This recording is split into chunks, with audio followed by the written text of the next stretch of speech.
are waiting for Miss Caitlin. It's connecting. Hi guys. What's going on, my dear? How you doing? Hello. How you going? Hello from California to Australia. How are you? Good, thank you. How are you? Good. I figured we should just do a live. We've been doing a lot of lives over here at Bishop, and there's so many questions that the audience gets a chance to ask us that maybe we forgot. So it just makes it more interactive. So I figured let's just take advantage of this time together. And yeah, you're going to probably ask me tons of questions that everybody's wondering. So I figured we can record it and have fun with it. absolutely. Get everyone else involved. In Australia, it's about lunchtime here, so I'm sure we're going to get lots of the Aussie Scalp MicroPigmentation artists on here as well. So it's a good time for everyone. Yeah, and we'll record this too, and then we'll put it up on our Bishop SMP page and send it to you. But we're hoping to cover tons of questions, and if you guys have any questions out there, feel free to ask us. How are you doing in Australia? What's it like over there right now? With this Not too bad. Not too bad. Hopefully, in the next few weeks, we'll start lifting restrictions because cases have started to really start to dwindle out here. So we're hoping to get back to work within the next couple of weeks. Okay, good. Cool.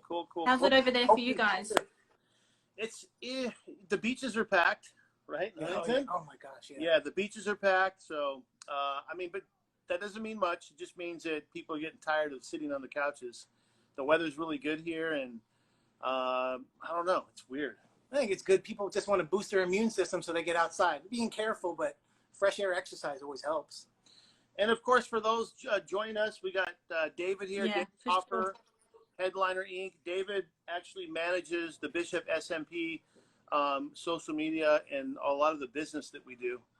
And he's not only the manager, he is an actual practitioner. Sorry about the shine. He's like a trio. He does the procedures, he has the procedures, and he sells the equipment. He's the real deal. That's why we have you with us. For now. So yeah, let's get into some conversation, some SMP conversation. I know you got a list of cool questions, so yeah, I'm all yours, dear. Cool. All right. Well, let's start with for those that may be just starting out in scalp micropigmentation. So Bishop is a brand of equipment and needles and pigments that has been created by you both. So let's start, Franco, with yourself. How did you come into being into the tattoo industry and become a sort of a leading machine maker in the not just scalp micropigmentation world, but the body art tattoo world as well? Okay, so for me, the story goes back 27 years. I started making my own tattoo machines, kind of like on the street, really, with a Walkman and a guitar string. So my roots are very, primitive in terms of tattooing. I was a young 17-year-old kid that was drawing fake tattoos on my friends in high school, and then one summer, I got the recipe for a prison-style tattoo machine, which is a rotary. And that was sort of my starts into machine building as well as tattooing. So I've been tattooing for 27 years. I've been building machines since 27 years ago, although I stopped for probably about 7 or 8 years before I started picking back up, tinkering with different motors and whatnot. I feel like rotary machines is like part of my DNA. I know it sounds weird, but I feel like it was sort of like what I was meant to do, right? Because when I started, it wasn't popular. Tattooing wasn't popular. Machine building wasn't popular. It's just a weird thing that as I look back now, it's just crazy how it happened.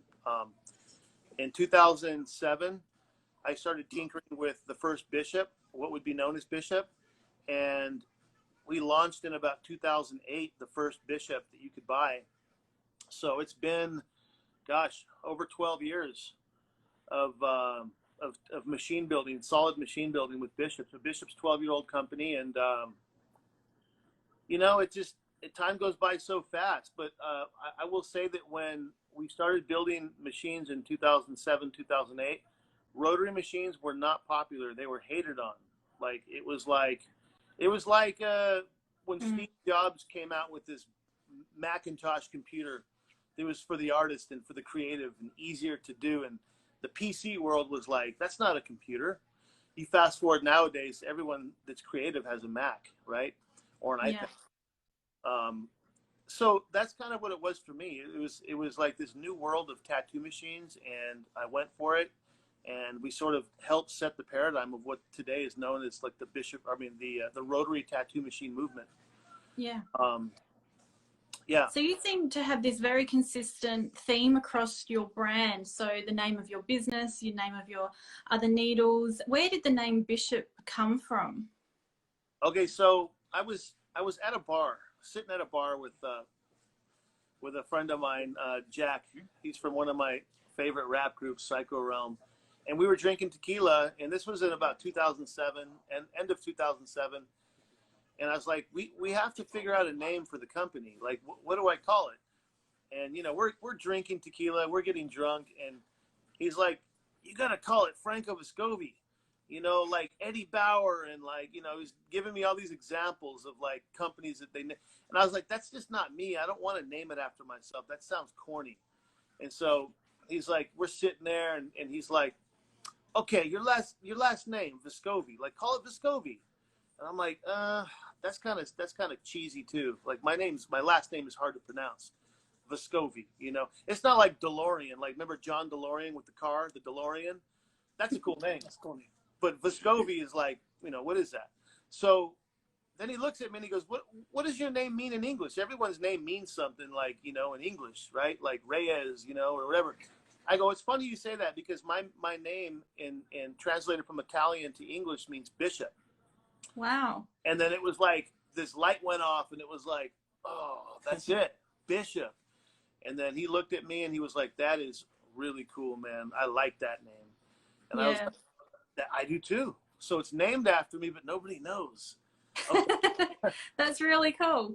I'm half Italian, half Hispanic. My Italian roots go back to Rome. There's like I'm not Catholic, but I'm 6 cousins with one of the popes, Pope Leo the 13th.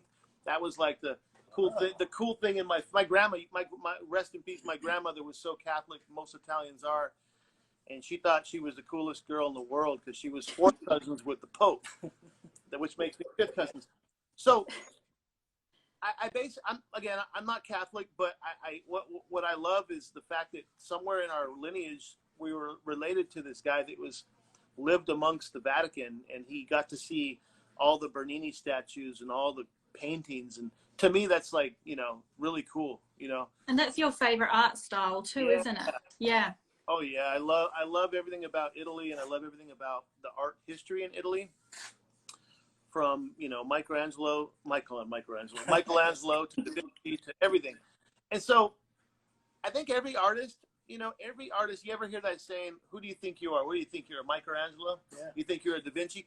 So Italian art is worldwide, right? It's like, that's the stage for so many things. And so I just decided to keep that theme throughout my company. So our machines are kind of named like Da Vinci needles and Michelangelo tattoo machines and things like that. So yeah. Yeah, awesome. And Dave, let's swap over to you. So how did so you were originally a graphic designer. How did you come about Scalp Micropigmentation in the beginning, and sort of who helped you with your transformation, and how did you want to get into the industry? Tell us all about that. Well, for me, it all started because I was, just a graphic designer. I actually even worked for a local grocery store around here for 6 years, and just like everybody else, I was balding. And I considered doing the hair transplant, and, went to multiple places to check it out, but it wasn't for me. It was too much money, number one, and it just wasn't for me. And then Googling one day, this is back in 2010, I came across Scalp Micropigmentation, which no one ever heard that at the time. And I saw that it was similar to a tattoo. They didn't call it a tattoo. No, you don't call it a tattoo. So I found there was a place, and there was only 2 in the United States at the time. It was one in Los Angeles and one in New York, and it was his hair clinic. Everybody's heard of his hair clinic. And so I'm about 30-minute drive from Los Angeles. So I drove there, went for a consultation, saw a couple of clients that they had, and it looked legit to me. I mean, these guys looked like they had not hair, we can't change the style, but at least they had a hairline and it looked good. So I signed on the dotted line, and I had to wait about 6 weeks because it was very, you know, they had a tight schedule, and had it done. And then initially I said, I want to do this. I want to help other people that felt like I did, that were living under a hat, that, you know, didn't want to. And I said, I'm going to do this with my art skills. I knew I could do it. And I took it from there. And with my passion and love for, because how it made me feel, I wanted to help others. And that's why I do this, to help others. Yeah. And, it's very rewarding to see someone come in and then walk out and just feel so good about themselves. And I had something to do with that. And it's a good feeling. Yeah. And how did you both connect? How did the Scalp MicroPigmentation slip into sort of the Bishop brand? How did this come together? How did you guys meet? That's a great story. And it's a story of, really a story of who we are, both with Bishop and Bishop SMP. I've known David for a couple years now. And at first I didn't want to get into the SMP space. I had my hands full with just the tattoo space, right? And so I kept seeing all this misinformation. I kept seeing like this fraudulent activity taking place. And it reminded me of how the tattoo industry was when I first started. Everybody had the best ink. Everybody had the best this, the best that. And all they were doing is just ordering the same stuff from China and putting their names on the boxes. And I had sort of already learned my recipe, which was to make everything here and to design everything here. And it's got to be made by a real tattoo artist. And there's just certain things that you just know, right? And so I started getting mad, really. And about the time I was getting mad, I had a particular client that was hiring us to make their ink. At one time, we made ink for a lot of, you know, SMP, and we still kind of do. But at one point, we made it for certain brands, and I didn't like what was going on. They were just lying to the public, and it was just this thing where it just became about money, right? And so I got mad. I felt like here's this profession of tattooing that I've sort of dedicated my life to, and there's this new popular thing taking place, SMP, and I feel like I had to be this protector. Like, no, you know, fuck that. I'm gonna set the record straight. So it was fueled from anger. It was fueled from passion of protecting my space I feel like a sense of responsibility as a tattoo artist and as a creator of products. And so at that time I met David. And, you know, he was coming around and he's like, oh, you guys got to get into the space. And I'm like, David, we are, but we're just not ready yet. And so David plays an integral role in the creation of Bishop SMP, because he was always that probing guy that would always hit me up like, when are you guys coming out? When is it happening? And because David knows how busy we were here. And so David and I would hang out, you know, a couple times a month, and we sort of discuss how this is going to happen. You know, I told David, I don't want to come in gimmicky. It's got to be the best machine, the best ink, and this and that. And I had already been making ink for probably about 3 or 4 years at the time, with our Nocturnal brand.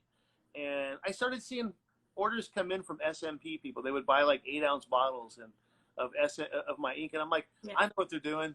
They're going in the kitchen and they're squirting a little bit, and, you know, 100 bottles, and they're selling it for, you know, $50-$60 a bottle. When, you know, so I just said, this is enough's enough. We're going to come and we're going to set the record straight.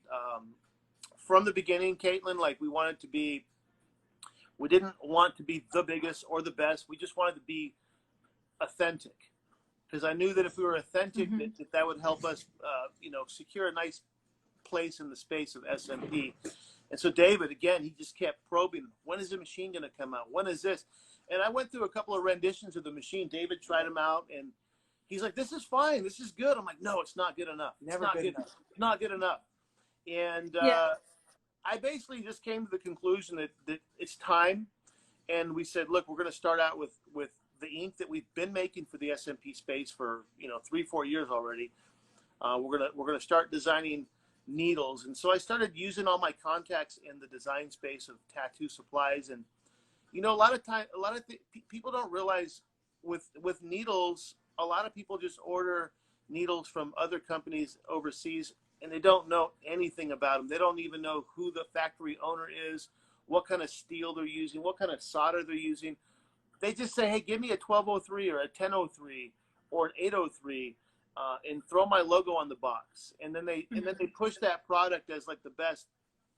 I want to say, if you're using Bishop needles, we can proudly say, look, man, we designed every single part of that needle as a tattoo artist, as an SMP practitioner. We went as far as, you know, using a 304 stainless steel, Caitlin, where 3/16 is sort of the norm. Yeah. But 304 is a little stronger, so you'll find that you can tattoo longer with our needles. We're probably one of the only ones that use 304 steel. Is a little bit more expensive. It's a really hardcore Japanese stainless steel. Then we went to lead-free solder, right? So it's non-toxic in terms of the solder, which a lot of people are starting to use anyways. So I'm not the only one using lead-free solder, but again, everything had to be perfect. Then Yeah. What's the biggest problem with needles, right? It's consistency. You buy a pack of 20 and like 6 or 7 of them are looser and then some of them are tight. And then, you know, so we had developed a jig. And when I say jig, it's like a device that helps control the consistency of the needles. So we developed what we believe to be the first ever jig where every single needle is just as tight as the next one. And it's not barbed. It goes through a rigorous step. Like we paid extra to have each needle looked at even more than the average needle. And the way I looked at it was we only have 5 needles. We got single all the way up to a very tight 1203. And so it was a lot easier than say like my tattoo needles. We have over 100 configurations, 100. So because we only have 5 configurations with Bishop SMP, we were able to like be more rigorous. It cost a little bit more money, which a lot of times people say like, hey, your Bishop SMP needles, they're like $8-9 more than your regular needles. They cost a little bit more to make for those types of reasons, different steels, different solder.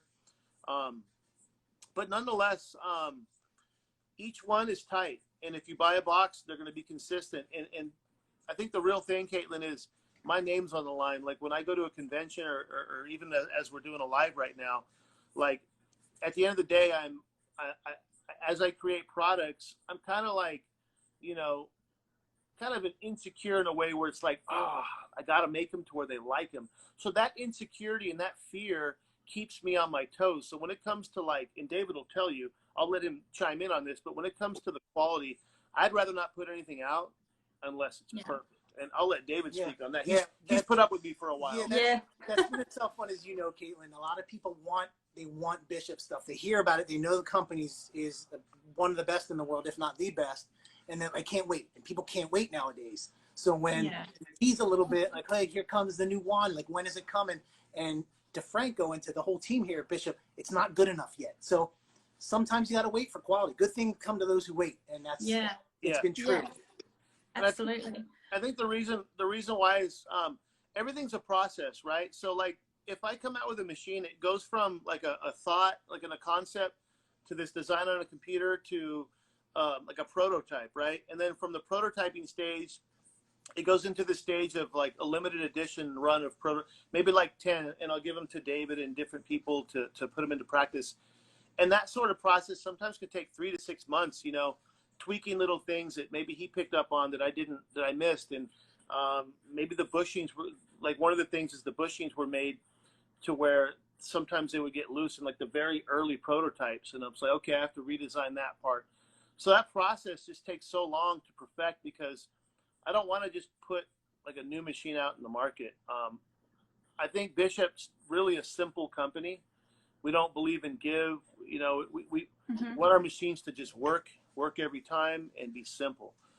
There's no gadgets on them. They're just engineered very well in terms of simplicity, you know. Yeah, brilliant. So from start, because this was launched last year, so 2019, and around March sort of was around the time where it really kind of exploded at one of the Scalp MicroPigmentation conferences. Back at that stage, we basically had just machines and needles, but now we also have the SMP brand of pigments and disposable grips as well. So we've actually got quite a few things in the range for all of our SMP artists. So let's start there. Let's start with the machine. So let's talk about the specs of the machine. So the Bishop brand has got SMP wand, but also you've got wands for the body art side of your business. So why, what have we made different about the scalp micropigmentation machine? Okay, that's a good question, Caitlin. So, because we get asked that all the time, we say, like, what's the difference between, like, you know, a Bishop wand and a Bishop SMP machine? So we're going to start with the motor, right? So the motor of that machine is different than all the other machine motors. And let's talk about some of the problems that people can encounter when doing SMP procedures. It's very easy to blow out a dot, wouldn't you say? Like, if you don't know what you're doing, it's very easy to blow out a dot. And so there's certain things that make it easier to blow out a dot, right? For example, having too dark of pigment. I call it the too much pigment load, okay? Going in the skin too deep is another one. A third one would be going in with the right tone and with the right depth, but leaving the needle in too long, so it loads more ink into that hole. Yeah. So it's really important to note that the motor can be responsible for a lot of blowouts. Not necessarily fully responsible, but let's just say, like, you wouldn't give a keys to a Ferrari to a 16-year-old. You know what I mean? He's going to just go way too fast. He doesn't know how to control it. And in the same way, I've always believed that the motor can't be too powerful for SMP procedures. So we went with a motor that's very soft. I'm using the same motor as our shader motor, but it's made with a little bit less torque. So it's got a little bit softer of a hit. It has more than enough to even go through the densest leathery scalp, but it's friendly in terms of, like, it's not going to be too powerful. It really relies on you controlling your hand speed, your depth, your pigment load. When all those things are right, having a motor that's not too powerful could make or break the procedure, especially to a beginner. Especially to a beginner, because a lot of times, like, people, they do things, and like you're a professional, and David's a professional, and sometimes we forget what it was like to learn. It's like we already know what we're doing, and so when we're teaching people, it's like we really got to remember that they don't know what we know, and we don't want to start them off on bad habits. So when someone says, "Hey, I'm just going to go pick up your packer or your liner," and I'm like, no, please don't do that. Those motors are so much more powerful. They're like twice, if not 3 times more powerful. Secondly, we got stroke. We got a stroke. So I like the idea of a 4.2 stroke for SMP. Yeah. It allows just a perfect dot. It retracts all the way in 4.2 millimeters, so it doesn't stutter. It allows you to really take your time, and it'll go with even the fastest hand speed, whatever your style and technique is. And it delivers the most perfect dot if you know what you're doing and you've been trained well. And so essentially it's let me kind of shine a little bit of light on the wand liner, right? So what is the difference, right? So so the wand liner has a powerful brushless motor with a lot of torque, and it's coupled with a 5.0 stroke. That's powerful. Yeah, that's really powerful. I use this analogy of a softball pitcher. So if you have a softball pitcher with long arms, and she's winding her arms a certain speed, when she lets go of that ball, it's going to travel a lot further than a midget with shorter arms going the same speed, same RPM. It's like it's going to travel far less, because the amount of inertia, the amount of torque stored up, the energy that's stored up in that long throw, when it lets go and it delivers, it packs more of a punch. So if people ask me, can I use the liner for SMP? I'm like, dude, you got to be crazy. Like, don't do it. It's too much. Then we got the shader. The shader has that same powerful motor as a liner. It has a 4.2 stroke, but again, it's got the powerful motor, right? And then we got the shader body art tattoo machine. That's got a 3.5 stroke, a softer motor, but not the same motor as the SMP. So SMP is a softer motor with a 4.2 stroke. It's made specifically for SMP. That's why I paired, talk about people pairing, wines like white wine with fish and red wine with certain cheeses. And everything in life, you pair certain things with something to make it perfect, right? For example, Bishop SMP paired with a guy like David. Beautiful. Like fine wine. So it's what is the Bishop SMP machine, Caitlin? It's paired with a perfect stroke and a perfect motor, and it's still a wand, and it's basically comes from the line of wand machines. It's kind of like a 2-door Honda Civic versus a 4-door versus a 4-speed. You know what I mean? It's still a Honda Civic, but there's just different variations of it. There's the hatchback. So really, the Bishop SMP wand is perfect for SMP procedures, and it's got enough forgiveness to help even a beginner out. You know, hopefully that answers your question. Yeah, definitely. So when I first started scalp micropigmentation, I was using one of your older style rotary machines, and I must say that I do love the wand because the weight distribution is right behind my hand. So for me as an artist, and Dave, you might agree, like having a smaller, lighter machine, I find it doesn't have as much vibration as well. Which I really appreciate. Some of my sessions, you know, I can be tattooing all day. You know, I might start in the morning and finish early evening, and you know, I don't have any problems with vibration or RSI since I've been using the Bishop wands. Dave, do you have anything you might want to add about the design?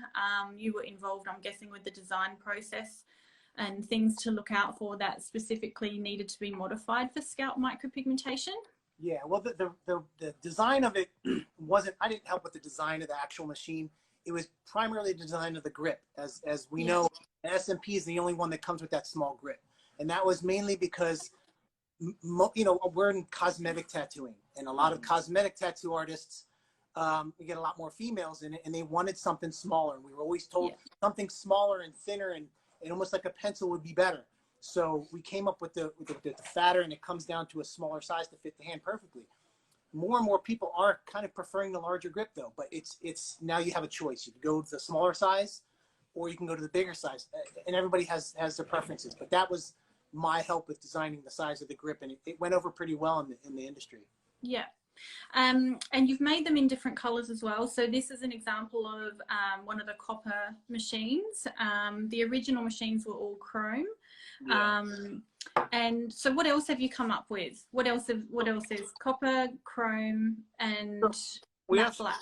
So we have some satin silver, some satin matte blacks coming. We're going to be playing with a couple more variations. I actually want to get into some. I don't want to build too much excitement, but we're going to be getting into some like reflective like I call it beetle shell, like iridescent colors and whatnot.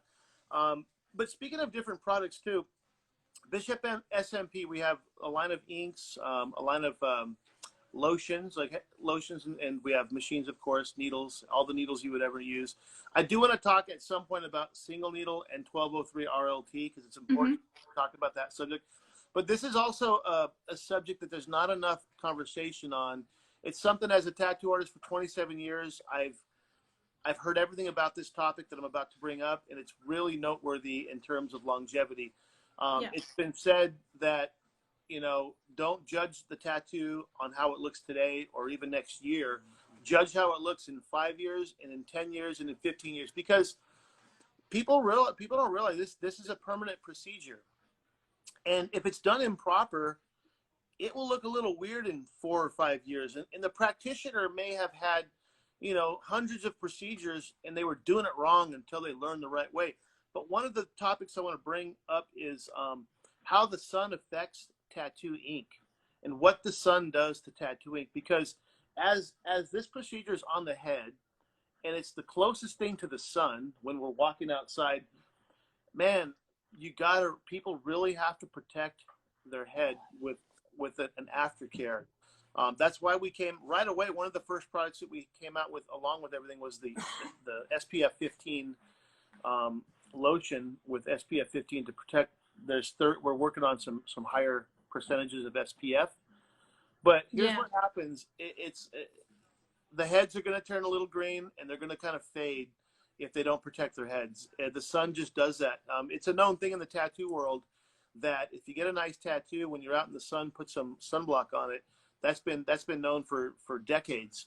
But when it comes to SMP, there's just not enough talk on it. Yeah, yeah, definitely. And I think that we'd probably appreciate something a little stronger as well, because in the Australian sun out here, it can be quite brutal. So we're really excited about coming up with some stronger SPFs out here. Yeah, we have a 30 and a 50 coming.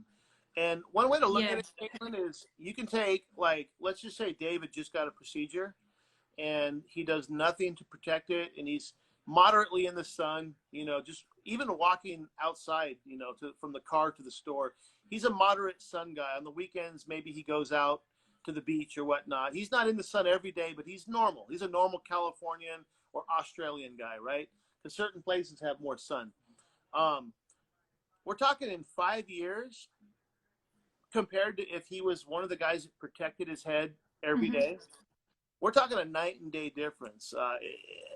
David not protected, he's going to look a little fuzzier, a little green tint, a little blurrier, right? Because that's what happens. The pigment blurs, right? It's the same reason why we're not allowed to take pictures. I remember I went to a museum in Italy and I got in trouble. I was taking pictures of the artwork and I didn't know better. I was in the Sistine Chapel and I almost got thrown out. Just a flash of a camera can mess up pigment in a painting. And pigment's pigment. Doesn't matter if it's an oil paint, acrylic, or a head. Pigment's pigment. And so if you're not protecting it from the sun will destroy it. Yeah. And is there an initial phase where it can be really detrimental to the pigment in, say, the first 6 weeks? If you were to go and burn, and does that change the pigments if the pigments are fairly new? So when pigment's loaded underneath the skin, it takes a certain amount of time for the skin to actually heal over it. There's different phases. I equate it to nail polish. You know how like when you get your nails done, like in about 10 minutes, if you softly touch your nails, it feels dry, right? But if you grab your fingernail, you can dent it, like it's not fully dry yet, right? So tattoo skin heals the same way. Like after a week, it can kind of seem like it's healed, but it's really not. So I like to say in about 6 weeks to 2 months is really when you're healed. When the skin's not healed, it's sort of like softer and it's more scar worthy. Like in other words, if you get a fresh tattoo on your arm or your head and you go in the sun a week later, that skin is like really sensitive because it's not fully healed yet. So the sun can actually damage it. You can keloid, you can get some scarring, and then that skin.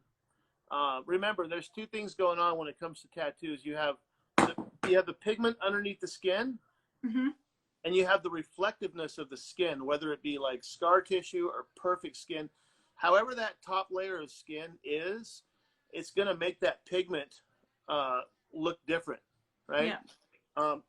As well as the color of that top skin, whether they're pale white or Hispanic darker skin, that plays a difference. So all these things matter. All these things people should take into consideration. Not everybody's the same.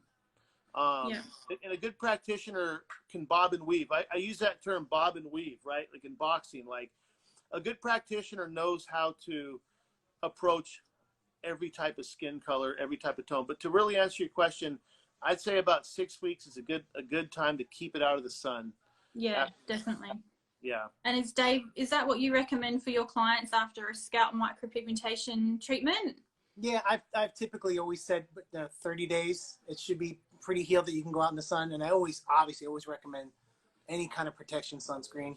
But yeah, that's a recommendation. Some people obviously with paler skin, they don't want to go out in the sun anyway because they're going to just burn. So it's just, yeah, and a lot of people. Absolutely. And wearing a hat is always best if you're outdoors for a long period of time. Yeah. But honestly, once someone gets this done, who wants to wear a hat anymore? Yeah, I mean, it's like it's like when you got a procedure, right? Like it's, you want to show it off, like you're proud, like you just went from, you know, looking 42 to now looking 32. Like, you know, it's like, why would they not want to take care of it? You know, so I think it's up to the practitioner really, because a lot of these things I'm saying, like the average Joe doesn't know, right? Like they don't know how the light affects the pigment. They don't know how the photons from the sun destroy pigment. And we don't expect them to know, but we do want our practitioners to know, and we want them to explain. We almost want to invoke a sense of fear into these customers, right? And because if not, chances are they're going to just, you know, forget to put sunscreen on. Not a big deal. I'll do it next time. No, we want to invoke a sense of fear onto them, because if they don't take care of it, they're going to need touch-ups. And we all know that the less pigment you have in your head, the better in terms of overall aging. So yeah, it just ends up looking like a gray slate. I always say kind of like brushing your teeth. So do you like your teeth? I said, yeah. You brush them, they're going to stay. If you don't brush them, they'll just go away. Same thing with SMP. If you take care of it, it'll stay. If you don't, it'll go away. So yeah, and we'll talk more. We want to do more videos and stuff, but I just wanted to bring that up, Caitlin, because it's really important in terms of longevity. Because remember, when these people are coming in, it's very easy to lose sight of the fact that, you know, we might not see them for 5 or 10 or 15 years. How are they going to look? You know, like, how are they going to look? What if you move to California and now your people are going, man, I need a touch-up because I didn't take her advice and I went into the hot Australian sun almost every day surfing, right? Yeah. So, and let me say this. If you're going to the beach, put an SPF 30 to 50 on your head, right? That's direct sunlight. If you're a moderate sun guy where you're just going from like the car to the grocery store, or you're walking from the bank back to your car, those types of things, and that's what the SPF 15 lotion is. It's meant to go on and be like a daily protector for that type of stuff. And also too, what's cool about our lotion, Caitlin, is it doesn't turn white and doesn't turn ashy. I have a business partner named Sean who invented and came out with the whole Ink Ease line. And so that's not my doing. So shout out to Sean Hoy. He developed some of the best sunscreen for tattoo skin on the market, like better than even the sunscreen you can buy at the stores, because they weren't made for tattooing. For example, a lot of times when you put the stuff on at the store, it's white and it's just like you can't see the tattoo. So we use like a zinc and some really natural products to really make it to where like your head's not going to look weird. Yet it's protected. My guys also say that it does help take the shine off as well, because it is a more of a matte style sunblock, which is perfect for SMP. So some of the guys use it as a mattifier with the benefit of an SPF in it. Yeah, we went matte finish on purpose for that reason, because you know, you can see it better when it's not reflective. You know what I mean? Like he doesn't have it on right now. I don't have it on because it's nighttime. And he's looking like an angel with that light halo. Yeah, he is. So, but and also stay tuned for more products too. Like this is just phase 1 of the simple products and the most basic products and stuff. But we're going to be coming out with some more cool hats for Bishop SMP, some cute girl wear, some nice T-shirts, and some swag and some accessories, and but other products too as well that benefit and help the industry. I wanted to see if we can touch base on the single needle and the 1203. Yeah. Because not a problem. Let's talk about needles, because let's swap over to then perhaps chatting about what you have in your range, Franco. So the needles by far, I think the most popular ones in your range would be the 0603 for SMP Artist. They're amazing, and I think anyone who does scalp micropigmentation who hasn't tried these needles should probably start with the 06s.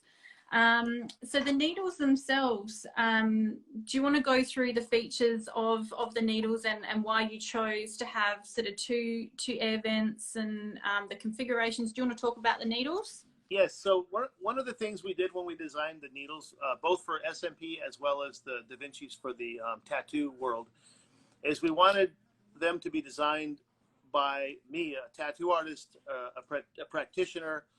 And so we were able to design the actual plastic mold, right? So we designed it to where I knew what it needed to have. One of them is stability, right? So the needle can't wag around, so it's very stable. At the very bottom, you have to look with an eye loop, but at the very bottom of that basin of the tip of the needle, it's a rounded V, right? It's a rounded V. So the needle really sits in a stable manner. So yeah, so you'll find that if you look at the single needle or the 1203, each tip is different, right? Because we wanted proper airflow. The little hole, we call it the flow vent, the little hole in the very top. That's to help flow. It's kind of like a beer pong, or not beer pong, but what do you call those? Gravity bong. Gravity bong. So it just helps the flow. It just helps the airflow, and better airflow will help the ink deliver perfect. So those are some of the features. We put our logo on the back just to really let people know that, hey, this isn't another plastic needle that you can buy in China. We made this thing. We designed it here in California, across the street. We have a lot of cool features in terms of that. We have some grips on the side so you can take them out a little easier. Yeah. But overall, Caitlin, I wanted to design it streamlined. I wanted your eyes to really be friendly and have a fun relationship with the end of that needle. A lot of times, there's certain needles out there, the end of it's so big and bulky that it's really hard to have that fun relationship that we deserve to have as practitioners. I just want to see needles in the very tip of that plastic cartridge. To me, has to be very streamlined. I gotta feel laser sharpened when I'm doing a precision tattoo or SMP procedure, and so that's kind of why it's very streamlined and flowing into the tip of it. Another feature on that one would be, like I said earlier, the steel. It's got 304 stainless steel, so it's harder. It's harder than 316. So a lot of people are like, man, I used to go through 2 or 3 needles on a procedure. I'm on the same one the whole procedure. Absolutely, yeah. And that's one of the reasons why that it's like that. Yeah. I do believe. Yeah, I find, before I would be going through, 2 or 3 needles in a session, but with these, I just stick with the one. And so even though some people, like you said, might say that these needles are more expensive, but when you're only using one per treatment, they're not. And the precision on them, like you're talking about, is amazing. So they're all really, really consistent. I find that I don't need to hope I get a good needle like I used to. Like everyone is the same. Yeah. And that shows in your quality testing that you do. That's Caitlin. I do recall, didn't you say you counted the number of impressions you got off of one dip? Yeah.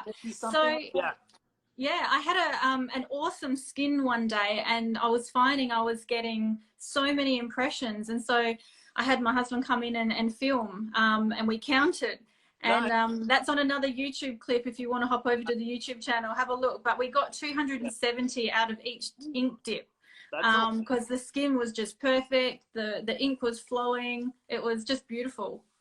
Well, listen to this. Do you remember when you came over and I performed that test and I drug that line for a minute straight? As a matter of fact, John Chandler and Brittany were here for that one. Yeah. What up, John Chandler, Brittany? Hey. When these were first being designed, I like I said, I test everything out pretty hardcore, and I noticed that it performed way better than I ever imagined. So I did one dip, and I started doing this line on this fake skin, and I was counting how many seconds it would last before I needed to dip it into more ink. It was over a minute. And so John Chandler and Brittany and Dave were here, and I'm like, you guys got to see this. I just want you to see this, man. And we did it, and they were just kind of blown away. And so that's another thing too, is the way it's designed, you can get more impressions, which will help your procedure go faster, right? Because you're not always. It also keeps you in rhythm, right? So if you know how you get into a rhythm, it sucks to have to break that rhythm and dip it again, and you got to get back into your rhythm. So I'd like to say that those needles probably have 3 times as many impressions as any other brand out there. And you know what's cool about this, and forgive me, guys and girls, for running out of needles all the time. Hopefully it won't happen soon. We've been working on stocking it, but to be honest, Caitlin, like I believe that, and David's a good example of this. He's witnessed it, and to be honest, he's been frustrated in the beginning, and now he laughs because he's like, I get it now. it's like I really did put my heart and soul into these needles and all of our products. And I always believe that if you do that and you really do make the best products, that the customers will respond. But I had no idea that they would respond the way they have with these needles. We've been unable to keep them in stock, you know, since we released them. And I just, every time I order more, I'm like, you know what? Okay, I'm going to order 500 boxes. And then it's like, we run out so fast. And it's like, okay, I'm going to order 1,000 boxes. And so thank God for this downtime, right? So the factory I use, it's one of the best needle factories in overseas. And he's a little slower than normal right now. So what we're able to do during this downtime is I ordered about 2,000 boxes of these of SMP needles, just so you know. And the way I look at it, I don't ever want to run out again. So because of this COVID thing, it's kind of benefited us in certain ways. Yeah. So I think we're stocked right now, right, on the website. Yeah, we're stocked right now, and it should be good, hopefully, indefinitely. Yeah. And for all of the Aussie artists as well, we're back in stock as well. So I know that the UK is stocked. So it feels like we're all back on track and have the stock available. During the downtime, it is good for everyone to do a stock take and just have a look at your stock as well and just see and work out what you need. And now's a good time to be placing orders and topping up ready for when we get back, because I think there's so many people out there waiting to have their procedures done that we're all going to be nice and busy when the restrictions are lifted. So make sure you go do your stock take and work out what it is that you need. And you may not be aware of some of the products that Bishop has, so now's a good time to order, play around with them, and be ready for when work goes back. Yeah, and like I said, for all you guys and girls out there that are not, you know, practicing right now, and especially for you guys and girls that were just getting into this industry, and you know, you're not able to really perfect your new craft. There's still ways to perfect it. Like I said, you could get a micron pen. And I always say this to people that ask me questions about how do I practice SMP or what do I do on my downtime. You can get a .005 micron pen and you can practice dotting on a piece of paper, and that'll help you practice rhythm. It'll help you practice correct dot configurations. There's so much you guys can be doing, and hopefully you guys are taking advantage of this downtime, because you do want to hit the ground running. And so don't watch too much Netflix, and don't smoke too much pot, and do not eat all of your quarantine food. Practice doing dots during this time, because we are going to get back to normal pretty soon. And I wanted to touch base on the single and the 1203. Yeah. We don't normally advertise our single needle or our 1203. Shout out to the Brownwood Clinic in the UK. They love the 1203 RLT. Yep, they love those. It's super tight. But you don't hand the keys to a Ferrari to a 16-year-old. And the 1203s, it's a 12 gauge needle. It's a .35 gauge needle, which means it's going to deliver a bigger pigment load. And so it is possible to go a little too deep, and a little too much pigment will enter the skin. And we all know what that looks like. Yeah. So they're for people that I would say do not use the 1203s unless you are very confident in your craft, that you've had at least a year or two under your belt, and know that you're good. You don't want to tell yourself you're good. You want other people to tell you you're good. Same goes with the single needle. The single needle could be like a hot knife going through butter. Mm-hmm. It's one needle. It's just effortlessly goes into the skin. If you're at the wrong angle, or you're using a different ink that's too dark and the pigment load's too high, it's like shooting. It's like main veining ink into your head. You could really do some damage with that. Yeah, so, I think for those artists that sort of started around 5+ years ago, you know, the singles was the trend, and I think that's why, you know, there could have been a lot of poor looking botched results coming out at that time, because it can be quite dangerous. Whereas I feel like the 3, you can make a much smaller impression with a 3, safer because of the resistance and the vibration in the skin. You know where you are. Yeah, it's very, very good point, Caitlin. Like, I remember Jack Rudy, who's like the king of single needle tattoos in the tattoo world. He's like, damn, guys, tight 3s, that's like a single needle with training wheels. and it is, because of what you said, the resistance, right? Because it's 3 needles going into the skin, so there's more resistance. It's basically, I'll I'll equate it to a cold knife going through butter, right? Yeah. So it's more friendly, it's more forgiveness, right? There's more buoyancy and more bounce off the skin. The more bounce you have, the less likelihood of going too deep, right? But one thing I'll say is that's kind of what gave birth to our 04s and our 06s, because you can't find those anywhere else in the world. Like, we invented them. If we haven't been copied already, we will be. But the reason why we came up with those is because I wanted something in between, like a 10, like a 1003 and a 1203 and a single needle. If the world was perfect, I still think, and there's some debate, we go back and forth, I still think that in a perfect world, if God himself was doing the procedure, he'd do it all with a single needle. And that, I believe, the most perfect impression, if done right, can be delivered to where it truly looks like a hair follicle with a single needle. But it's so difficult. I'm not going to lie, it's so difficult. And not only that, it's difficult to train people. It's just too difficult to grasp. There's a lot of psychology. There's a lot of know-how. It's not something that you can just learn. And so for that matter, we said to ourselves, let's create something in between. And that was no easy task. I do want to talk about this for just a second, because when I told my needle guy about it, he was like frustrated. He's like, Franco, like, I don't want to go any smaller than a 0.25, which is an 8 gauge, which is an 803. Yeah. And I said, listen, I said, I didn't ask you if what you wanted. We're friends. Like, he's a Chinese guy that's like, he actually went to school in Australia, right? Oh. So he went to college in Australia. So he speaks very good English. It's so weird because his English is like Australian, right? Yeah. It's so funny. But he's like a good friend of mine. He'll come down a couple times a year and we'll go hang out and stuff. Great guy. Fortunate enough to have become friends with him. But he's like, Franco, it's not possible. No, he didn't say it was not possible. He said, I don't want to do that. And I said, I didn't ask you if you didn't want to do that. Is it possible? And he goes, it's possible. It's possible. And so, and again, I mean, that's why our needles are about $10 more. They're not about $10. They're about, they're about $10, $11 more a box than our. That's one of the reasons, because those needles had to be made custom for us.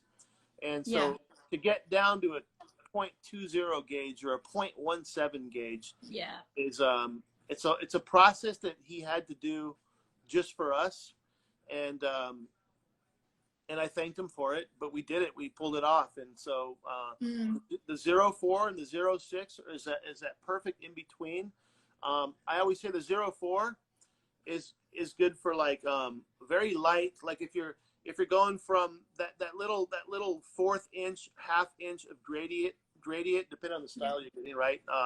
It's really good for that. It's really good for that one. I think it's just a little bit smaller, a little bit tighter. Yeah. I just want to say hi to everyone that is watching as well. We're getting lots of lovely comments coming up in the feed here. I did see John Chandler pop on, or Brittany, Brian Kingsbury. Everyone's saying hi. So if you've got any questions for us, make sure you do pop it in the comments. We'll be on here for a little bit longer. Anita from Brisbane, one of my girls, say hi. So make sure you pop some comments, questions in the comments there. So if you do want to know something during this time we've got with Franco and Dave, make sure that you pop your questions in there so we can ask them. Yeah. And keep sharing that love. I can see all the love hearts popping up. So thank you, everyone. Let's do this really quick, because Instagram only allows us to capture 1 hour at a time. Yeah. We're getting really close. So what I'm going to do, and everyone that's joined us right now, I'm going to log off, and then I'm going to join back. James, can we do 2 lives? Yeah. We can? Yeah. Okay. So I'm going to log off really quick so we don't lose this, because I want to record it for you, because we've covered some good questions. Yeah. And so I'm going to log back on. If you can just join me in about 2 or 3 more minutes. And everyone that's listening, if you could just bear with us and log back on here in about 2 or 3 minutes, we're going to cover a lot more topics. 1 sec. Okay. You are now live. Okay. Now live. All righty. We are back. Yeah. Okay. You can put a piece of paper towel on it and lightly just put pressure. Thank you guys. What's up, Maria? SMP Australia. David Vega in the house. Always good to see some David Vega action. Double check. No, I don't think so. We got a lot of. Does Caitlin have to join in? Caitlin, where you at, girl? There she is. Yeah. Yeah, I think it's Bishop SMP. We put the timer there. Yeah. Hello. All right, We're back. Yeah, we covered so much information. I didn't want to lose it, and yeah, it's it only allows us to go 1 hour, but we now have video number 2. Yes. So we're covering so much good content here. So thank you guys for giving up your time. We'll just wait a little bit longer for a couple more to jump on. Yeah. I can see the numbers are going back up again. So yeah. And brilliant. And also too, just again, David is an intricate part of Bishop SMP. He's one of the founding members of everything we're doing, and he's been with me since the beginning. And so, like, there's a lot of competition, right? So David's always remained loyal. He's waited like years. Yeah. I mean, other companies were like begging for him because he's actually one of the best practitioners. I always say he's like very underrated. Besides being extremely good looking, and very camera friendly. He's a really good practitioner, and so having him on the team has just been really cool. What up, RK Scalp? What up? What's up? Hey, I wanted to add something. The hardest part was, and I think Caitlin, because we go way back, is that in the beginning SMP said it's not a tattoo. It was that separation that SMP is not a tattoo, not the same ink, not the same needles, not the same machine. So there was that separation that caused a lot of it caused a distance between it. So bringing Franco and the team over at Bishop on was a difficult task because people are like, oh, what does a tattoo artist know about this? This isn't a tattoo. It's totally different when it's not. And I think back in Orlando, what was it, a year and a half ago at the awards, was the first time that the SMP industry dropped some knowledge from a tattoo guy, a very well renowned tattoo guy, and he taught us all a little bit. Actually taught us a lot, and now it's bridged that gap between us, and now people can trust more about that this is the tattoo. It's just cosmetic. And I brought Roy Corona with me, and Roy's been a single needle. He actually studied underneath Jack Rudy, and he manages Jack Rudy's studio. Roy's like a single needle master and has been for well over 2 decades, and so I brought him with me. He does a lot of SMP. He's gotten into the space, and one of the things he was like shocked. He's like, it's like when people were on stage, I had to kind of nudge him because like every 10 seconds he'd be like, "That's fucking bullshit. That's not true. That's not true." And I'm like, I know. Just hold on. And I think what it is the ego is a dangerous thing, and the ego's got no place, for SMP. It's got no place for tattooing, right? Because the ego is very misleading. It'll make someone think that they're better than they really are. And humility is what keeps people learning. And so, like, I think what's going on in the SMP space, if I could just be honest, because I don't really know any other way to be, is there's a lot of ego involved. And what happens is you get people that want to be the expert so bad that they're willing to dress the part and just sort of talk and kind of like regurgitate the same nonsense. And it's simply not true. It's I've heard people say, and this was at the conference, Caitlin, when they were saying, like, for your technique to be lighter, just barely touch the skin, like just barely tap it. I'm like, that's stupid. Like, that's going to fade in like 6 months. Like, that's not how you do it. You achieve that by using a lighter pigment and going just as deep as if you were using black, or a different gauge needle with the same tone. So I think that people really got to understand, look, SMP is full on tattooing. It just is, right? Yeah. We could dance around that subject all day long. It's like, the sky is not blue. The sky is not blue, but it is, and you take it back to the origins of the word tattoo. It comes from a noise that was being made when it was going tap, tap, tap in the skin. Some of the Samoans and New Zealanders, and that's where the word tattoo comes from. And it's basically means ink being deposited under the skin. Mm. So I'd like to say the SMP tattoo process, or the permanent makeup tattoo process, which has been referred to that for many years already. And I think that there's no reason for people to feel funny about it. It's a beautiful thing, right? Like, Yeah. tattooing is so enriched. It's the culture of tattooing is such a beautiful thing, right? Like, a lot of practitioners like David are heavily tattooed. Mm. And so where is this embarrassment coming from? Where is this shyness of wanting to join both worlds? Where is that coming from? I think where it came from is people wanting to feel elevated. That's not a tattoo. This is SMP. Well, look, my good friend Carlos Torres, who owns part of Bishop, that dude charges more than a world-renowned lawyer.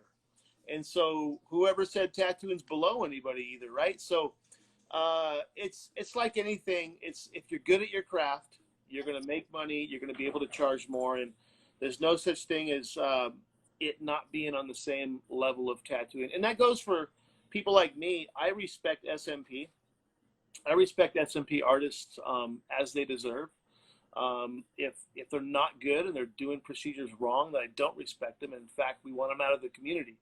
We don't want people teaching people the wrong things. We don't want people doing it for money and ruining people. How many scalps have you seen that are ruined? Yeah. I mean, you're talking. I mean, let's go deep for a second. You're talking insecure men who are already insecure because they're balding, and now they're insecure because they got bird shit all over their head. You know what I mean?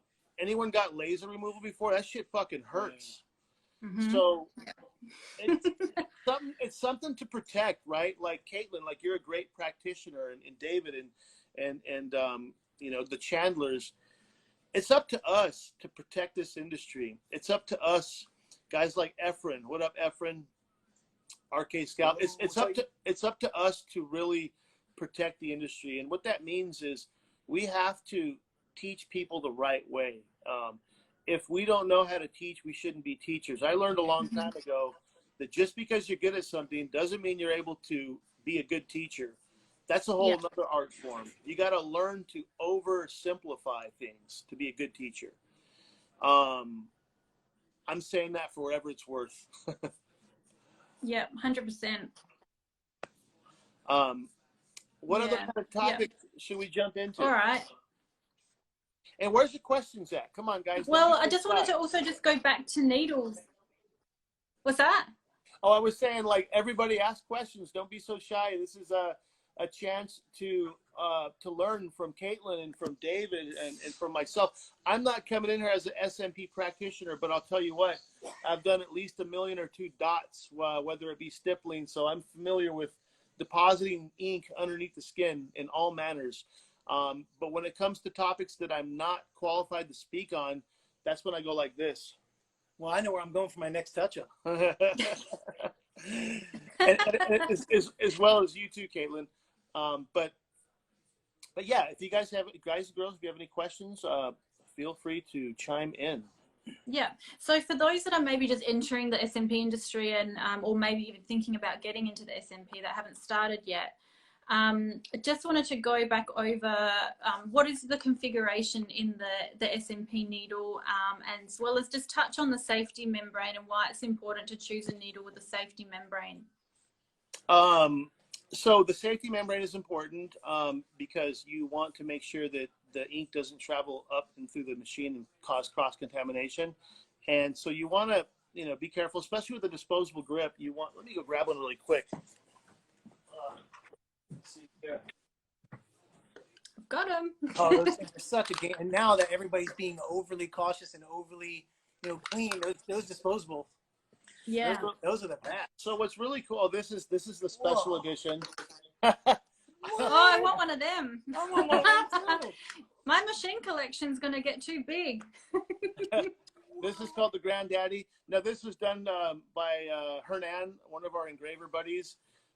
Believe me, I wish he could make more of these. You want to see a wand disappear? A magic wand. So what's cool about the safety, so the safety membrane obviously protects the cartridge so that no ink travels upwards. So I always suggest when you're doing a procedure, only touch this part one time. When you load it in and you turn it, like that's it. If you go to use another needle, you want to make sure that you're not touching this area here and putting it back in, because that's going to cause cross-contamination. A lot of people know this, and so a lot of people say, what about, how do you protect this part? I say, look, it's the same thing. It's like, make sure you're wearing gloves. Make sure that you're protecting your client. It all boils down to common sense, and that's why I always say, make sure that you guys take your OSHA course. There's lots to learn in that, and over here in California, it's a must. You have to get your tattoo license here. Yeah. Oh, so yeah, SMP Toby. Yeah, the disposables are available. They're available on BishopSMP.com. I believe we're fully stocked, right? Yeah, we're fully stocked. We have been, actually. We ordered a ton of those. What up, Gabe? Gabe. He's teasing me. He's like, when will there be more SMP needles in stock? That's been the question we've been asked for so long. 1 second. David Vega has a question. For you guys that don't know David Vega, he's like the best black and gray tattoo artist in the world, maybe even the universe. But I don't know about other planets, so that's why I say maybe. I don't know what the talent is up there on Mars or Pluto. So David says, what's the difference between SMP ink and tattoo ink? Ooh, that's a good question, David. One of them is pigment load, right? So I like to use this analogy of, you ever heard of cramming 10 pounds of shit in a 5-pound bag? It begins to bulge, right? It's not made for that. And so like when you have a perforation or a needle entrance, when the needle enters the skin and pokes its hole in, and that needle is engulfed in ink, it's pigment. It's got a certain amount of pigment, and when it retracts and pulls out, the goal is for that dot to be as perfect as possible to mimic a hair follicle. So if you have too much pigment, it tends to want to bleed and it tends to want to blur. If it's too little, it tends to want to like look too light, and then it's tough to have to go back and redot the dot. That's dangerous. You know what I mean? It's like, you know, Yeah. putting salt on a wound. So David, man, it's the consistency. It's the same recipe as our nocturnal, but the consistency is different. Even our pure black isn't the same as our liner or super black, because pure black for SMP is way different than pure black for like a tribal on someone's skin. Completely different. So yeah, hopefully that answers the questions. Good question, by the way. Yeah. Great question, because lots of people like covering that in their consultation. A lot of clients will ask that, what is the difference? Is this tattoo ink? And although it could be used for body art tattooing, it's not designed for body art tattooing just as much as body art tattooing pigments is not designed for scalp. So there is a clear difference. There is a clear difference, and that's why we separated the websites too. You have Bishop SMP that does not sell tattoo equipment for the skin, and we have BishopTattooSupply.com that does not sell SMP equipment. And I did that for a reason, because I want to make a clear separation, because certain things we design for the SMP world or the PMU world are made for that industry, and that's the level of intricacy that goes into it. We don't just like repackage stuff and sell it, you know, for more like a lot of people are doing out there. They're made for SMP. People are asking about the battery pack. Caitlin, Yeah. what do you think of the battery? Have you had a chance to use battery packs yet? No, not yet. So that's something that we should really talk about, because that's something that you've got up and coming that we can all look forward to. I got some pictures of it. Let me show you guys. We have because of COVID and because of Chinese New Year's, we were supposed to have the samples like a month and a half, 2 months ago. Unfortunately, they'll be arriving in about 2 weeks, which is actually fortunate, because gosh damn, it's about time. But we've been waiting for a long time for these battery packs. One thing I'll say about them is they're shorter and the diameter is a little fatter than the standard. Let me grab one really quick. Yeah. Give me 1 second. So what we're talking about is instead of having a cord on the end of your device going to a power source, we're talking about having a battery pack that sits on the end of your device, on the end of your machine. So we are eradicating the need for cords.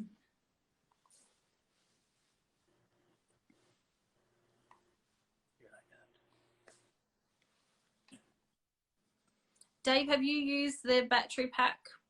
Yeah, I bought some kind of cheapy battery packs. I like the shape of them. They were straight up and down rather than the kind that come off the edge. It kind of threw off my rhythm.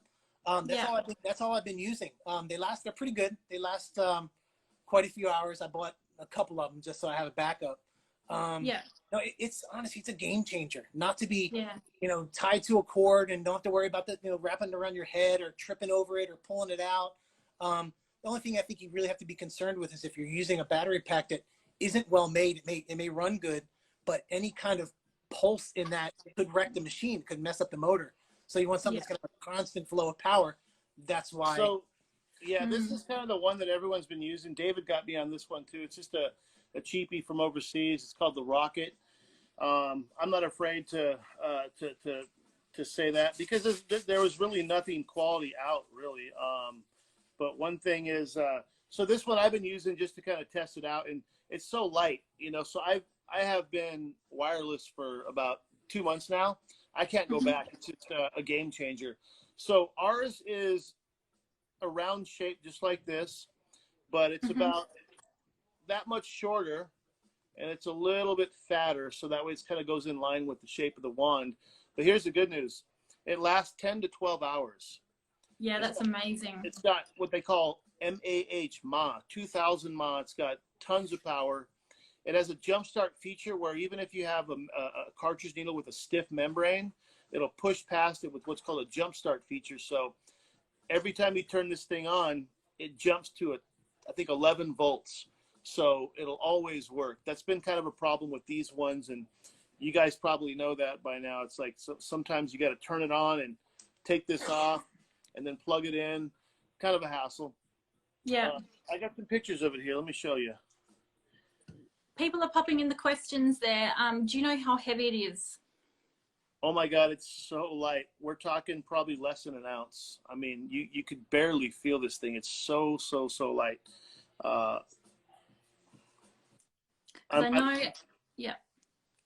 Because I know as an artist, I don't like anything too top heavy. I mean, I did use another machine for a while, which was an angled handpiece, and I don't mind a little bit of weight, but I like the fact that the weight sits above the machine. And for those that wanted to know how heavy it was in grams, it's about 28 to 30 grams is about an ounce. So that's kind of the difference. Ours is a little bit fatter but shorter, and there is, let me see. So you got full voltage display. You have a power button right here. You have the minus and plus to control your voltage, right? Very simple. It just works. There's no gadgets with it. That's how it looks in the top.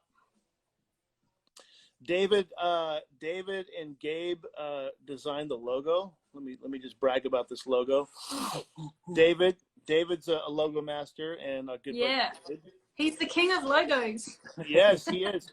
So, but yeah, in general, that's it right there. It's so simple. It's 32 millimeters in diameter, and so it's going to be very in line with the machine.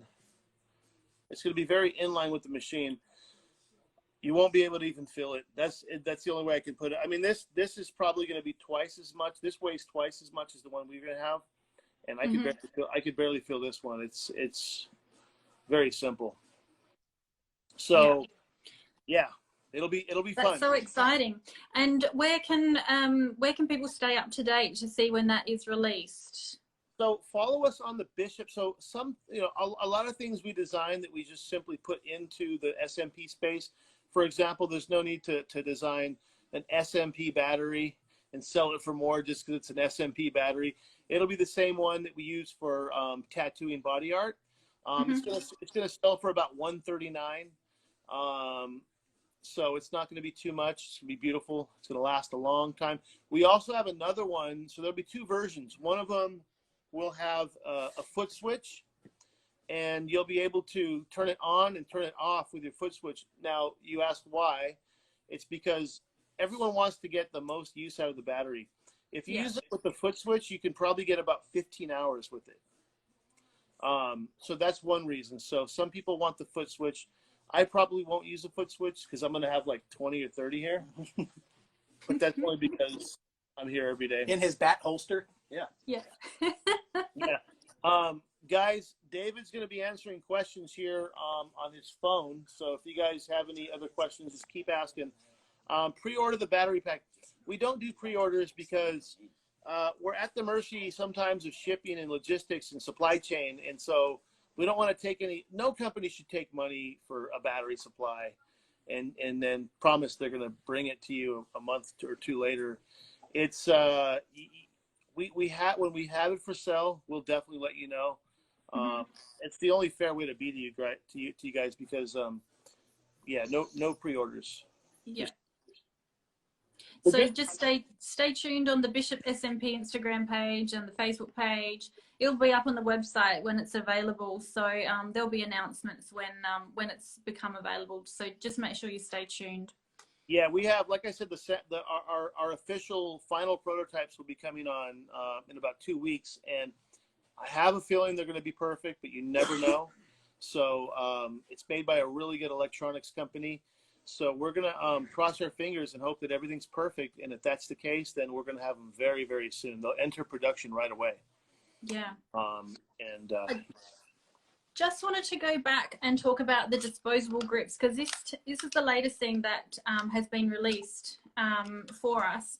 So just go over why there is a need in our industry to change to disposable grips, and then we'll go through the sizes that these are available in. Yes. Can you hand me that RCA bag over there at the very top? There's an RCA bag laying flat to the right. Let me see. I'm going to show you guys. It's right there.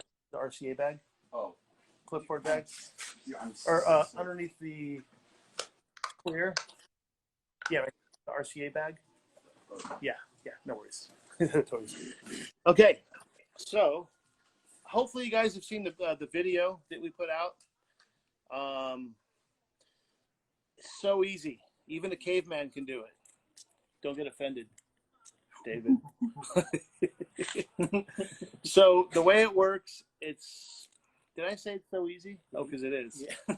So you simply, actually, depending on how you want to do it, you simply put this bag on, any RCA bag. I cut this so you can typically get 3 or 4 uses out of one RCA bag. We're actually going to be making some just for the battery pack, which are shorter, but you put that, I say to put it right up into the O-ring, right above the O-ring. All you do is pinch it, fold it over like that, and you screw the grip on. Now your machine is fully protected. Your clip cord or battery pack is fully protected. You have a disposable grip. You have your needle. So you're talking full protection. Now, if you are using a battery pack, it's really simple. You just drop that in there and you align it. And then what I like to do is cut it right there, and I bend this over and I tape it just so it's really tight. Just when I'm tattooing, it's just really simple. Now, remember how OSHA would want it is they would want you to remove this, okay? So you're touching this part with contaminated hands. You're removing this with your contaminated hands. You throw that away, and then what you would do is you would then simply, I don't want to drop this, but if there was a table right here, I would go like this, and I would simply pull this off, and this would be sitting on my table untouched, right? Untouched with contaminated hands. But it's real simple. That's how you do it. And we wanted these to be released at the same time as the machine, but we weren't able to. But I will say disposable grips is really the way to go. Otherwise, you have to sterilize your metal grip, and it's who wants to do that? And I feel like a lot of people don't understand that. So even though, you know, you can be wrapping machines, like the king way of stopping cross-contamination would be to be using your disposable grips. So these do come in a range of sizes. So the machine itself comes with a 3/4 inch grip, as do the disposables. Yep. But they also come in a 1 inch and a 1 1/4 and a 1 1/2 and a 2.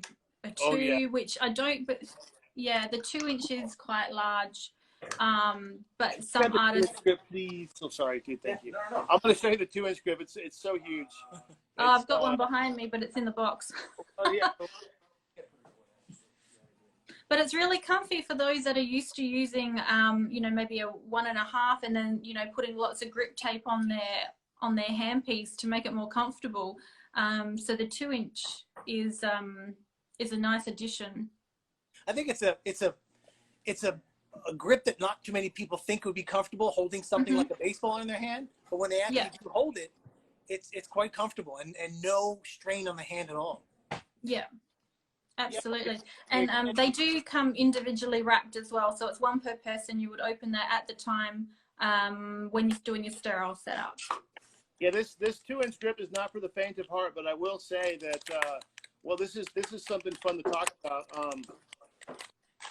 In the tattoo industry, many years ago, about 15 years ago, everybody used to use like a 1/2 inch tube. It was like popular. It was like in the beginning of really professional tattooing. And what people discovered over the years is that actually leads to carpal tunnel. The smaller diameter, the more you have to squeeze it, right? So basically, if I'm squeezing right here, it's putting more strain right here than if I'm squeezing right here. Because when I squeeze right here, I'm able to use other muscles in my hand. So over the years of tattooing, people started getting used to fatter grips. And fast forward to today, 2020, your average machine, your average grip is going to be 1 1/4 inch, right? So like your average pen machine is going to be 1 1/4 inch. Sometimes you'll get 1 inch, but that's sort of like average. And that's just something that the tattoo industry's learned over the years. And so I've seen the same thing happen in the SMP world. People think that they're going to want a thick machine. And I'm sitting here going, dang, I've already seen this happen 15 years ago. Like I've seen this whole thing play out. And I told David this like a year ago. I'm like, trust me, dude, people are going to realize that, you know, pencil-sized machines are not ideal. They're just not good for the wrist. They're not good for longevity. And sure enough, right now we have females that are coming in for the 1 inch grips. That's sort of average for females is the 1 inch grips, which is this one right here. Yeah. Right? You got some females that are even using 1 1/4 inch grip. David, which one do you like? I was going to ask you, Dave. Yeah, I actually like the inch. I started with the small one, but the big ones, the 1 1/4 inch I don't have huge hands. But this one. But I want to try this. This one is like, you'd be surprised at how comfortable. Caitlin, you know, I've seen you before. You're a dainty little thing. I don't think you'll ever like this grip. It's huge. But for you male practitioners out there, I'm telling you, man, this thing it's just effortless. Like you barely have to squeeze it.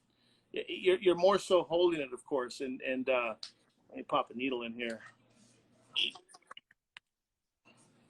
But look at that thing. You kind of I know some of my students that come from a body art background, like Jesse and Russell. Shout out to 2 of my latest students. They were both very keen to try the 2 inch. Oh, forgive me, I'm going to be doing a touch-up while we talk. Go ahead, as you were saying. Shout-outs to Russell and the other fella that came from the tattoo industry. He's got gloves on. They're clear. Yeah, these are clear gloves, the new ones. It's a spray. But yeah, these are cool. I like using these and stuff. But I guess what I'm saying is there's a million ways to skin a cat, and we have 5 different grips. You guys haven't seen the in-between one, so we have a new one that's coming, I think, this next 2 weeks. It's an inch. It's a 1.75 inch grip. So we got a 3/4 inch, a 1 inch, a 1.25, a 1.75, and then the 2 inch grip. The 1.75 is for people that they want a fat grip, but maybe this might be too much. So the 1.75 is still fat. It's fatter than a 1.25. some people say, oh, why do you have so many grips? I say, because when it comes to tattooing, there's certain things you could never have enough of. And when it comes to grips, man, there's just so many desirable grips out there. People have different preferences. So it's only 5 grips. Why not? Why not have 5 different choices? I think that you'll be able to find your favorite grip within that paradigm. If not, something's wrong. Yeah, we're not making definitely. a 6th one. Yeah. So. And I do like them because they are a little grippy. So it doesn't matter which gloves you're using, if you've got textured gloves or not. I feel like because the grip has got sort of a nice coating on it, they're very comfortable and easy to hold, and they're not slippery. Yeah, the texture is really important. We put a nice texture. I don't know if it translates through the. Yeah, I think the light will pick it up, but it's got a nice texture on it. So it's very squishy too. Like let me see if I can. It's very squishy. We went with a soft durometer on these grips because we wanted people to really feel comfortable with them. Yeah. Yeah. Brilliant. All right, I think that's enough on the grips. I just wanted to go back to the pigment because I did have a few more questions about the pigment. So I've been collecting some frequently asked questions about what students and people in the industry want to know about pigments. Do the Bishop brands contain any resins or acrylics? So the Bishop SMP brands, so it comes from an organic pigment source. We use an ethyl alcohol, a distilled water. It's a very simple process, a very simple recipe. Part of that reason is we don't need certain things. I've always been against resins in general. A lot of, believe it or not, a lot of the popular black tattoo body art pigments have a lot of resin. And resin, for you guys and girls out there that are listening, resin's not good for the skin. And it's kind of like what makes certain inks stay really black and just very friendly to use, but they're not good. They're not good for you. Luckily for SMP, it's not like a black portrait or a black tribal. So you don't necessarily need some of those things that would make an SMP company want to put resin in it. Like there's no need for it, in other words. So we're able to have a very simple recipe for that matter. Yeah, and you've created the SMP ink line in 2 different ways of making the colors. So you can either buy the concentrate and dilute, which a lot of the SMP artists are familiar with, but you can also have the pre-made colors as well. So Dave, I believe that you use pre-made, is that correct? Yeah, I do. And my take on that is SMP kind of, there's 2 methods of how people learn this. There was let's go ahead and give them the shout out. There was the His Hair Clinic way, and they taught everybody to use a concentrate and they dilute it with water to a specific shade. And then there's the traditional tattoo way that uses gray washes, shades of gray. And that's the way I was taught. And I've always been comfortable using a light, medium, and a dark. And you can mix some dark with some medium and get as many different shades as you want. So there's like Franco was saying, there's more than one way to skin a cat. There's not one right way to use it. It's just whatever you're comfortable with. And whatever the way you were taught. I was taught using gray wash, so that's what I'm comfortable with. And going back to how careful we have to be when we're doing SMP processes, the easier things are. Like for example, what you said earlier about a 3 tight, how it doesn't want to go as deep as a single. Like, so it's like we want to arm ourselves with everything to be as easy and as consistent as possible, right? Because this is a game of consistency at the end. And so the more consistent the products, mixed with your consistent ability to do the procedure, that's when you get beautiful results. Bishop SMP is a fan of making products simple so that you can be the artist that you're meant to be. And so on that note, let's kind of dip into the tattoo world, the body art world, like gray washes, right? Because it kind of helps shed a light on the value of having gray wash pigments for SMP too. I come from this world where 27 years ago when I started tattooing, I didn't know about watering ink down. I was using a pure black pigment, and in order to make my tattoos radiate and become lighter, I would just feather out the black pigment, right? And so it'd have more of a dotty type of look, kind of like stipple art. A year or so into my beginning, I don't even want to call it tattoo career, but as I was a scratcher, I discovered that you can mix water with ink, and that's how you get gray. that was like a mind blown. I was like, oh my God, that makes so much sense. How did I not know that? And so somebody gave me that recipe, and I tried it, and I never looked back. It was awesome. So then I started using a little cup of black ink and then a big cup of water. And so I would do portraits that way. I would have it down to a science where I would dip it in the black, and I would do it 1 or 2 or 3 or 4 or 5 dips, and I would get my desired tone. Man, that was so hard to learn that, and I got used to it. And it wasn't until about 6 years ago that I gave the whole gray wash a try. And and I was like, what is up with this gray wash? People used to be like, I can't believe you tattoo black and gray like with a cup of water and black pigment. Like, what the fuck's wrong with you? How do you do that? And I'm like, that's the only way I know. And so then I tried the gray wash system one day, and I was like, damn, I've been robbing myself all these years. This is so much easier, so much more consistent. And so gray washes in the tattoo body art world, it makes, again, everything's about consistency. So like if I'm tattooing a guy one day and he's got lighter skin and I used a medium on him, and I'm tattooing another guy the next day and I want it to be a little darker because he's got a darker skin tone, I just use that medium and I'll squirt 1 or 2 or 3 drops of the darker tone in there. And it makes it a lot easier than having to like dose off the pure black in a cup of water and sort of guess. And again, I got good at it, but looking back now, that was stupid. That was like, there was a better way. And so flashing back into the SMP world, I'm not saying like pure black pigment's bad. You just got to be careful, and you really got to be consistent. For example, if you use a certain size ink cap, like a 9 or 11 or whatnot, you got to really tell yourself, I got to stick with this ink cap. I can't change my recipe. If I'm doing water, if I'm doing my water and I'm doing 2 drops of this pure black, I got to make sure that I don't accidentally put 3 drops or 4 or 1. So as long as you don't change your recipe and you keep that consistency, there's nothing wrong with using a pure black. In fact, it'll save you a little bit of money, right? But one thing I like about the gray washes for SMP is it helps you become more consistent. Like, you just know how that gray is going to heal. You just know how that light's going to heal, that medium's going to heal, that dark's going to heal. And like David said, sometimes you might have a dark, right? Because we have a light, medium, and dark. And you might say, you know what? For that particular skin tone, I love using my dark and a number 11 ink cap with 2 drops of pure black pigment. Now your dark becomes darker. Or you might say, you know what? I like a in between a light and a medium, so I'm going to do half light and half medium in a number 11 ink cap. It just makes it easier to compartmentalize your recipe. Therefore, your consistency stays the same. And it's all about consistency. And it's definitely less risky. So for someone starting out, you know, there's a lot of things that you're thinking about. You're thinking about the person's skin and tone and design, and mixing up pigments is just another thing. So maybe for the people starting out, the grey wash sets are a great option for that. Yeah, I think that's a better way to learn or to teach, actually. I personally wouldn't teach people how to do SMP with a black pigment.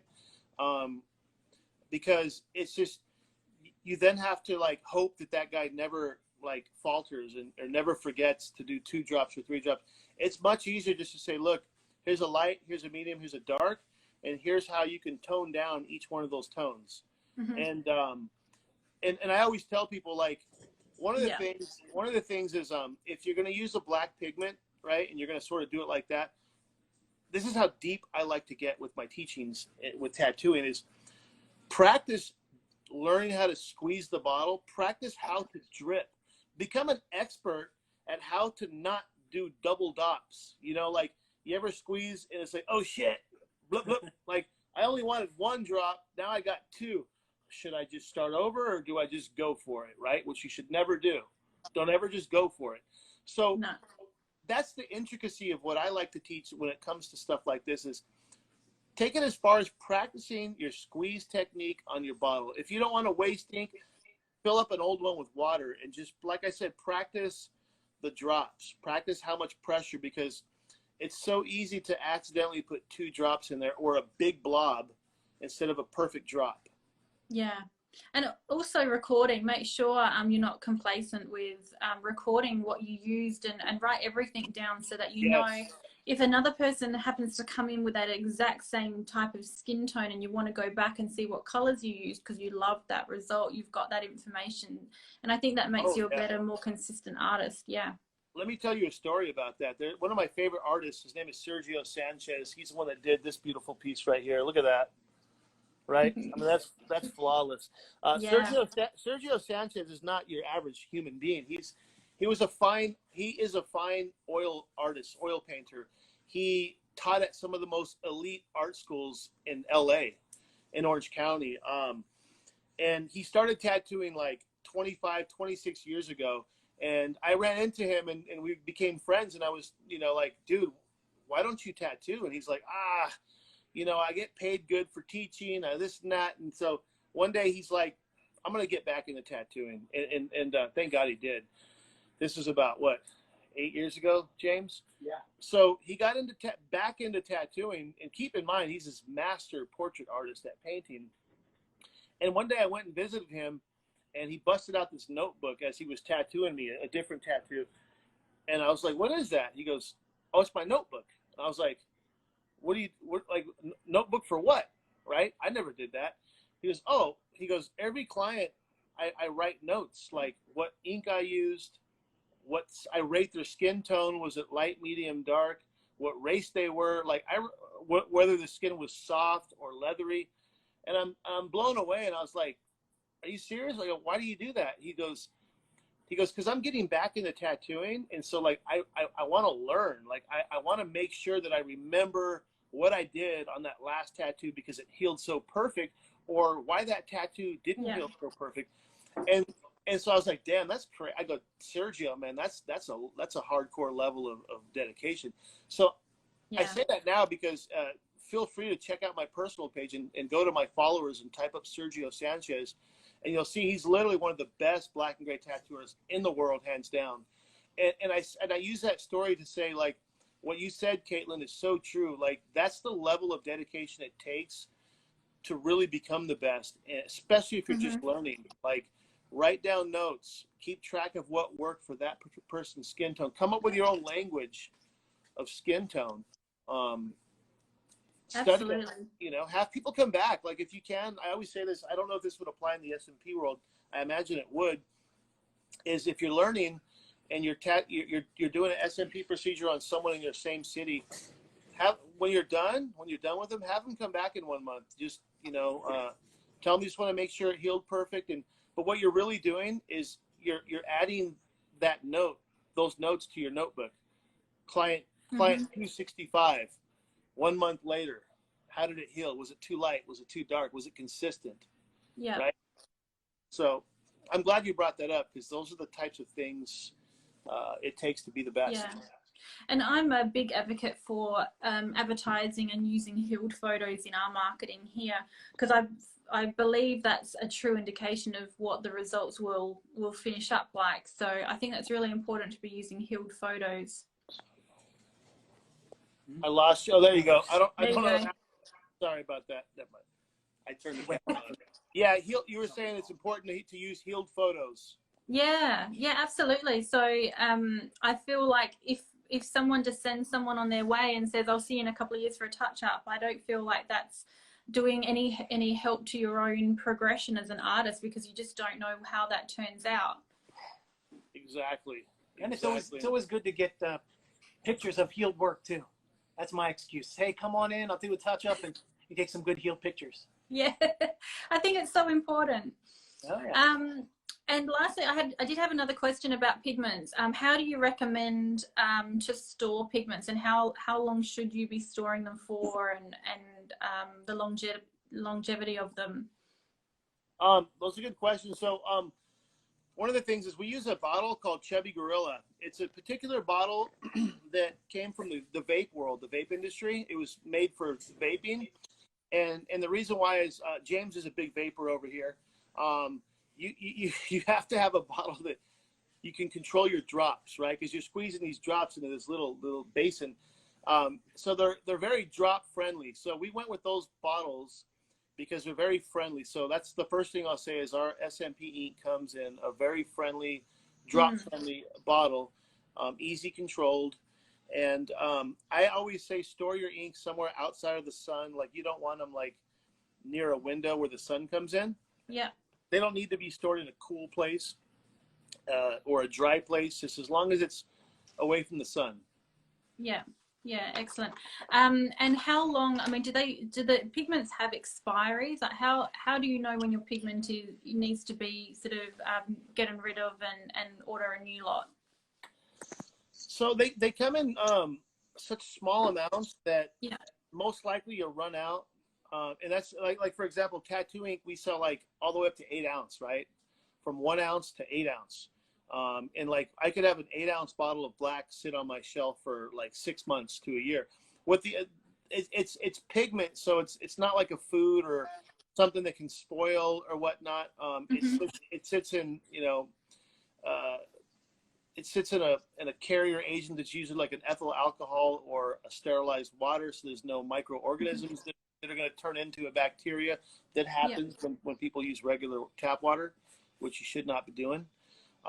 But again, it's such a small bottle, right, that I think that our average bottles will last a practitioner just maybe a month or a couple months, if that. So I would say you can leave it on your shelf for 6 months, 8 months. I mean, I might suggest throwing it away after that. Yeah, and I think this is the first time I've seen like an amazing bottle design that you don't have to then put a syringe in to draw up your pigment. You can use the drop method, which means nothing is entering your bottle. You're not putting any microbes or bacteria. There's no chance of anything getting into your bottle as well, which I think is really clever from the design point of view. Yeah, thank you. And I'll say this, if this is something to note, I've seen this happen before and it's not a good practice. When you're like, so if you have a cap and you're doing a procedure and you've used most of it and you want to refill that cap and that cap's contaminated because you've been dipping it in the blood and the head and whatnot, you don't ever want to refill your cap with your bottle of ink. You don't even want to raise it I've seen people think they're safe and they'll raise it above and they'll drop it in there, and it could splash and get cross-contamination on the tip of the bottle. So what I always say is put it in a brand new ink cap, right? Put it in a brand new ink cap every time. That way there's no chance of cross-contamination. Obviously with the new pair of gloves, I do want to throw that. We're at 46 minutes, Caitlin. So I'd say let's go for like another 8 minutes just to play it safe.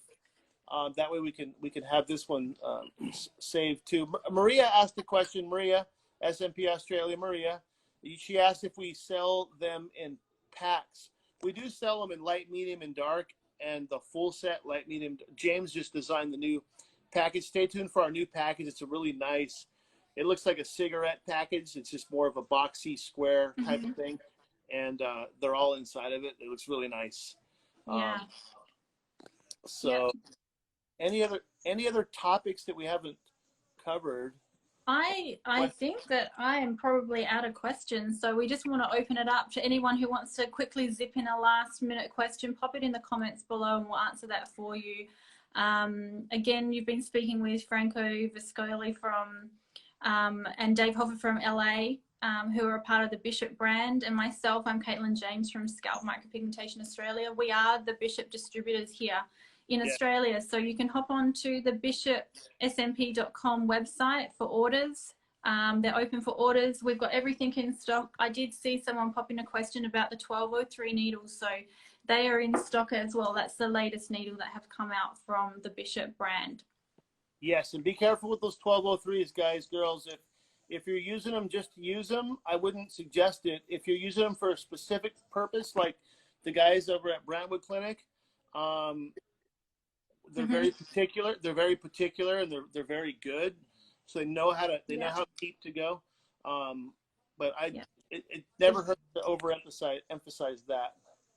Yeah, so big shout out to Paul and Simon Agata there, who are amazing SMP artists, and at their request, they produce some of the best results in the world, and they're very Yep. well known. So for anyone that has done brandwood training, you might be interested to try the 1203 needles if you've been trained by them, but certainly Yeah. not for a beginner. Yeah. The best sort of needles, I guess, for someone entering into scalp micropigmentation would be your most popular, which is the 0603. Yeah, that's a great one to start with. I'll ask one or answer one question. This was a good question someone asked earlier. Micro Design Clinic. He says, what do you guys think it's going to be like for SMP artists and tattoo artists going back to work? Like full head to toe covered like doctors in hospitals? It's funny, I was just talking to Mr. Cartoon today, who's one of my favorite artists and people. If you guys haven't seen Tattoo Nation, or not Tattoo Nation, well, that's another, LA Originals. That is another good documentary, Tattoo Nation. But LA Originals, it's a fun, it's on Netflix. It gives a little history of the school I came from, in LA, Southern California tattoo culture. It's fun to watch. But I was talking with him today because we were discussing how things are probably going to change in the tattoo industry. Like, for example, I've always wanted to wear a mask when I tattoo. I have this phobia where I feel like I'm breathing in like evaporated blood and plasma. And I've always wanted to wear a mask, but I was kind of like too embarrassed. Like, I don't want to seem weird, right? And I feel like now I can finally have that excuse to wear a mask. And so I probably will. But I think, to answer your question, Micro Design Clinic. That's Omar. Omar, what up, Omar? Yeah. Omar. I think that people are going to start being more sterile. I mean, if you think about it, like, it's a procedure that's worthy of being treated like a boob job or a hair transplant. Like it's like an operating room. Like your friends shouldn't be smoking weed outside waiting for you to get done. People shouldn't be bringing food in the middle of a procedure. I would love to see it more respected, like in that manner. Yeah. And look out for the Bishop, the masks with the Bishop SMP logo on. Those will be coming soon. Do we have any of the Bishop masks right now? Anyone? Yeah, we do. Let me see. I might have one. We got a couple more minutes. Caitlin, I just want to thank you again for being our distributor in Australia. We love having you on the team. What's so cool about it is you're a real practitioner, and it's like there's nothing better than real practitioners selling the product. Yeah. I think that's awesome. And so everyone, if you guys don't know, Caitlin sells everything for us for Bishop SMP in Australia. If you don't know, now you know. This is very nice. This is one of our masks. Yes. So yeah, I need one of them. We're gonna send you. We have some Bishop SMP ones that we're gonna be making. So stay tuned for that. You know, we're gonna send you some of those, Caitlin. Yeah. But yeah, thank you. We love having you on the team. Thank you for representing our products. We truly appreciate that. Like I said, it's awesome to have real people sell the brand and believe it. It just makes the whole story authentic. Myself and my team, so I've got 4 locations here in Australia. We all use Bishop and we absolutely love it. So it's a great product that you've produced for us, and we thank you for that, because we did need something that had something that was very consistent in quality and very trustworthy. So thank you. You're welcome, and stay tuned again for more products, and we can promise you guys one of our commitments to the SMP industry is we're always going to be pushing the envelope on different inventions, products. We don't stop. We're never happy with what we do. We're always trying to push our own envelopes to make you guys and girls happy. So just know that as you rep our products, we're in your corner, and we're going to make you guys proud.